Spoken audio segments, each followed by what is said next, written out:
Bagaimana menyikapi anak yang sedang tantrum?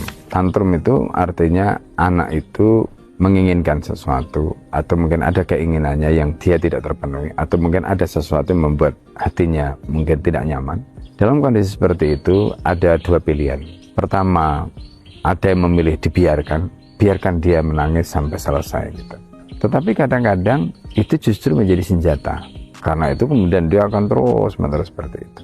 Nah, ada cara yang kedua. Cara yang kedua itu adalah dengan cara diajak komunikasi, disampaikan bahwa cara yang dilakukan atau sikap yang dilakukan atau tindakan yang dilakukan itu tidak boleh. Kemudian kalau misalnya dia menginginkan sesuatu, sampaikan apa yang dia inginkan. Adik minta apa? Bilang baik-baik. Jangan melakukan hal seperti itu. Tidak ada masalah yang dia selesaikan dengan cara menangis misalnya. Ini contoh komunikasi dengan anak yang sedang tantrum tadi. Sehingga dengan begitu kemudian akhirnya dia menyampaikan ingin ini atau ingin ini dan sebagainya. Nah, persoalan berikutnya adalah kalau dia menginginkan sesuatu lalu kemudian tidak ada di situ, apa yang harus dilakukan orang tuanya?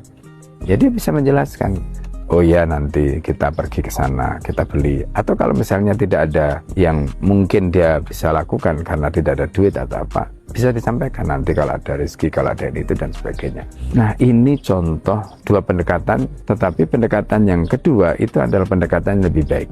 Karena pendekatan yang kedua itu adalah pendekatan yang dilakukan dengan cara mengkomunikasikan, dan dengan cara seperti itu maka anak itu tidak akan menjadikan tantrumnya tadi menjadi senjata.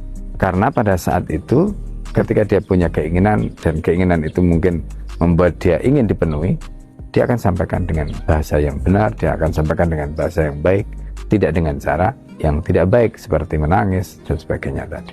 Tapi kalau cara yang pertama itu dilakukan dan tidak ada komunikasi, tidak ada penjelasan, maka kemungkinan dia akan mengulang hal yang sama. Dan bahkan boleh jadi suatu ketika semakin berat dan kemudian akhirnya tindakan itu akan menjadi kebiasaan karena tidak ada penyelesaian, tidak ada solusi yang diberikan oleh orang tua.